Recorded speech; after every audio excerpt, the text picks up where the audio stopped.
Have you ever noticed how baby food ads seem to be everywhere? Bright colors, fun designs. These brands make it almost impossible to ignore them. Sometimes when I'm out shopping, I find myself shopping just looking at these eye candy catching packages. And that's exactly what these companies want. They know how to appeal to parents who want the best for their children. But the question is, are these products really as beneficial as they claim? Right now, the baby food market in India is booming, valued at around 1500 crores. I think it's even more, and growing rapidly. It's one of the fastest growing areas in FMCG.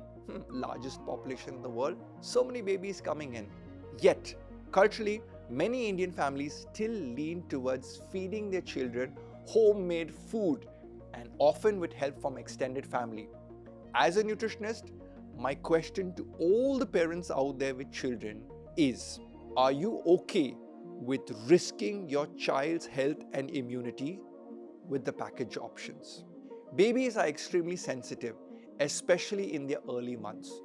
Global health organizations, including the World Health Organization and UNICEF, recommend exclusive breastfeeding for the first 6 months to support optimal growth, immunity, and development. In fact, breastfed children have higher IQ. Only when a baby shows signs of readiness, typically 4 to 6 months or even later, should solid foods be introduced.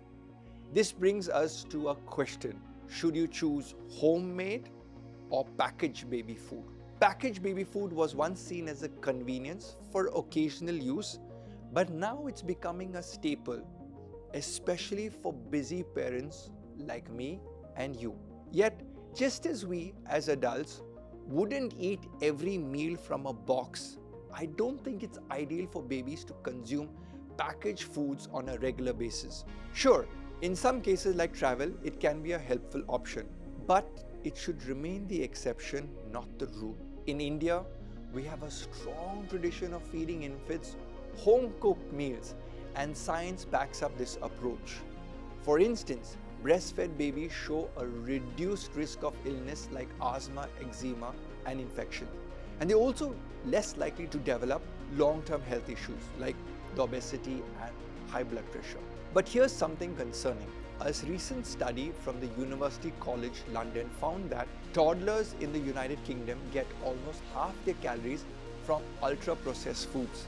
By the age of 7, this rises to 59%. These foods are often loaded with sugars, salts, and additives like emulsifiers and colorings, ingredients rarely used in homemade meals. And we see similar patterns emerging here in India too. The issue is that ultra-processed foods are made to be hyper-palatable. They are designed to taste really good so kids crave more. Kids who start on these foods early are more likely to reject fresh foods like fruits and vegetables later on because they become accustomed to the intense flavors of these processed foods, making it harder to appreciate the natural flavors. And a diet in ultra-processed foods is linked to higher risk of diseases like diabetes and heart issues. Let's not forget that India is already known as the diabetes capital of the world, a trend we don't want to worsen. So the next time you see an ad for a colorful snack or packaged baby food, take a moment to think twice. Our kids deserve to develop a taste for real, fresh, minimally processed foods. Starting these habits early can make a world of a difference for their future health. Now, if you're unsure about what to feed your child, I would love to help.